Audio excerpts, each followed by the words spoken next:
নমস্কার, কেমন আছেন সবাই? আশা করি ভালো আছেন, সুস্থ আছেন। গল্পের ঠিকানা চ্যানেলের নতুন আরেকটি ব্লগে আপনাদের সকলকে স্বাগত জানাচ্ছি। আমি শিল্পা। শুভ দীপাবলি। দীপাবলি আশা করি সকলেরই খুব সুন্দরভাবে কেটেছে। আশা করছি প্রত্যেকেই খুব সুস্থভাবে, স্বাভাবিকভাবে দীপাবলি পালন করেছেন। কে কীভাবে দীপাবলি পালন করেছেন তা কিন্তু আমাকে কেউ জানাতে যেন ভুলবেন না। অবশ্যই কমেন্ট বক্সে জানাবেন। আর এই দেখুন, এখন সন্ধেবেলায় চলে এসেছি ছাদে মোমবাতি জ্বালাতে। শুরুতেই দেখলেন গোপুসোনাকে আজ নতুন জামা পরিয়ে সুন্দর করে সাজি করিয়ে দিয়েছি। আর এই পাশে ছাদে এসছি আমি আর নির্ণয় সমস্ত বাতিগুলো জ্বালাতে। বাতি জ্বালানো কমপ্লিট। আর এদিকে আদ্যাও এসছে ওর বাবার সাথে ছাদে এদিকে লাইট দেখতে। ও লাইট দেখতে খুব ভালোবাসি, খুব পছন্দ করে। একভাবে এক দৃষ্টিতে লাইটের দিকে তাকিয়ে থাকে। উপরে ছাদের বাতিগুলো জ্বালানো হয়ে গেছে। এখন নিচেই যাব, বাড়ির আরও যে জায়গাগুলো আছে সেই জায়গাগুলোতে বাতি জ্বালাবো। এই যেমন ধরুন তুলসী মন্দিরের সামনে, আরও বা দুয়ারে, চাতালে। আর দেখলেন তো নিচে থেকে কত সুন্দর লাগছে ছাদটা। আর নির্ণয় তো এখানে বাজি পোড়াতে ব্যস্ত।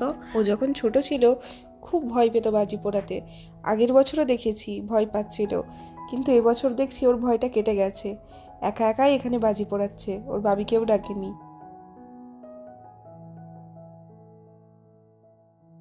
দীপাবলির সন্ধ্যায় আদ্যা বড্ড কান্নাকাটি করছিল, যার জন্য ঠাকুর দেখতে যেতে পারিনি, কিন্তু পরের দিন গিয়েছিলাম। আর সেটা আপনাদের দেখাবো। পাশের বাড়িতেই এক কাকু আছেন, কাকিমা আছেন, যাদের বাড়িতে কালী পুজো হয়। তো চলুন পরের দিন আপনাদের সাথে করে নিয়ে যাই সেখানে।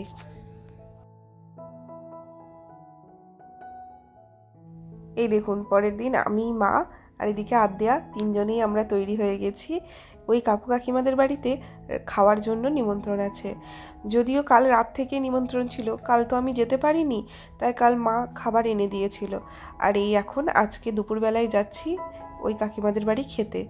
তো এই দেখুন, রাত্রে খিচুড়ি ভোগ খাওয়ানো হবে, অনেক মানুষজনের নিমন্ত্রণ আছে, যার জন্য এখানে রান্নার প্রস্তুতি চলছে। আর এইখানে মায়ের মূর্তি আছে। চলুন মায়ের দর্শন করি। কাল থেকে একবারও সময় হয়ে ওঠেনি বা সুযোগ হয়ে ওঠেনি মায়ের দর্শন করার, তো যার জন্য আজ আসলাম, মায়ের দর্শন করলাম। আর এখানে আদ্যা তো এসে খুব খেলা করছিল, তো তারপর মা ধরলো আদ্যাকে, আর আমি এদিকে খাবার খেয়ে নিচ্ছি। আজ দুপুরের মেনুতে ছিল ভাত, শাক চচ্চড়ি, মাছের ঝাল, ডাল, ফুলকপির তরকারি আর চাটনি। আর শাক চচ্চড়িটা প্রায় আমি আজ 6-7 বছর পর প্রায় খেলাম। সত্যি খেতে একদম অমৃতর মতো লাগছিল। যাই হোক, খাওয়া দাওয়া হয়ে গেছে। আমি এদিকে আদ্যাকে নিয়ে বাড়ি ফিরছি, আর মা এখন খাচ্ছে, যেহেতু আমি খাওয়ার সময় মা আদ্যাকে নিয়েছিল। তো চলুন এখন বাড়ি ফিরি। আর আজকে আপনাদের গোপুসোনার সাজটা দেখাই। এই দেখুন, গোপুসোনা আজ সুন্দর করে সেজেছে।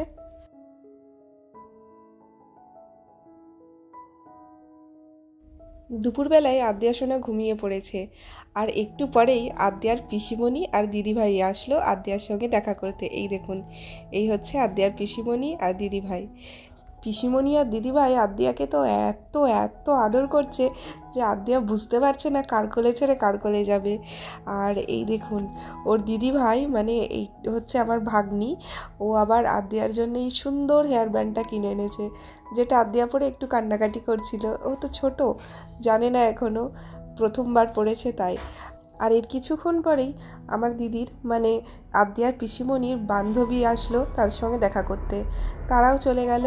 আর এই যে এখন সন্ধেবেলার সময় আদ্যা পিসিমণির কোলে শুয়ে শুয়ে আদর খাচ্ছে, একবার দিদিভাইয়ের কোলে, একবার পিসিমণির কোলে। ও তো এখন বলেইছি আপনাদের, সেলিব্রিটি মানুষ, যখন যে পারছে সে নিয়ে এখন আদ্যাকে আদর করছে। তো এই দেখুন, রাত্রিবেলায় ওই যে বলেছিলাম খিচুড়ি ভোগ খেতে যাব, তার আগে এখানে এসে দেখছি ঠাকুরের আরতি হচ্ছে, নিয়ে বেরিয়ে পড়ছে। চেষ্টা করেছিলাম আরতির সময় আসার, কিন্তু এসে হয়ে ওঠেনি। ওই আদ্যা কাঁদছিল, একটুও থাকতে চাইছিল না, সেই জন্য। তো এখন ওর পিসিমণি নিয়েছে, আর সেই জন্য আমরা চলে আসলাম। তো এই দেখুন, ঠাকুর এখন বিসর্জনের জন্য তৈরি, বিসর্জনে নিয়ে যাচ্ছে সকলে মিলে। তো এই হচ্ছে আমাদের গ্রামের বারোয়ারিতলা। এর আগেও আপনাদের জায়গাটা দেখিয়েছি। এখন সবাই বাজি ফোটাচ্ছে, এরপর নিয়ে যাওয়া হবে মাকে বিসর্জনের জন্য।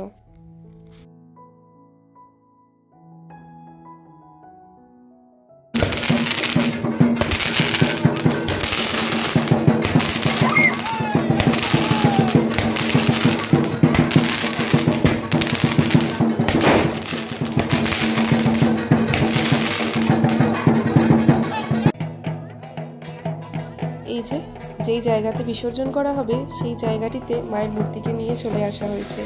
পৌঁছে গেছে সকলেই। আর এই যে যারা বিসর্জন করছে এরা প্রত্যেকেই আমার দেওর। তো যাই হোক, এদিকে মায়ের বিসর্জন হয়ে গেল, তার মানে পুজো শেষ, দীপাবলি শেষ।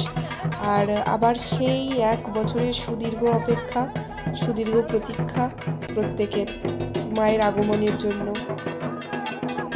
মায়ের কাছে এই প্রার্থনা, মা সকলকে ভালো রাখুক, সুস্থ রাখুক, তাদের সন্তানদেরকে আগলে রাখুক।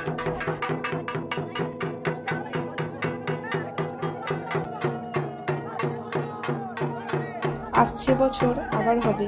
সত্যি এই কথাটা শুনলে মনের মধ্যে কোথাও একটা আশা যেন জেগে থাকে, নতুন করে আবার বেঁচে থাকার, নতুন করে প্রাণ পাওয়ার, সব কিছুরই একটা আশা।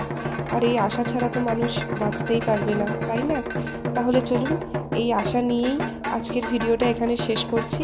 দেখা হবে আপনাদের সাথে আবার পরবর্তী ভিডিওতে। ততক্ষণ আপনারা ভালো থাকবেন, সুস্থ থাকবেন। আর আমিও আশা করছি আপনাদের ভিডিওটি যদি ভালো লেগে থাকে তাহলে অবশ্যই চ্যানেলটি সাবস্ক্রাইব করবেন আর আমার পাশে থাকবেন। আর কমেন্টে লিখে জানাতে ভুলবেন না ভিডিওগুলি আপনাদের কেমন লাগছে, আপনাদের পছন্দ অপছন্দ আমি সমস্তটাই জানতে চাই। তাহলে চলুন আজ আসি, আর আশা রাখি আপনারা আবার ফিরে আসবেন আমার এই ভিডিও দেখতে। তাহলে চলুন আজ এবার আসি, টাটা।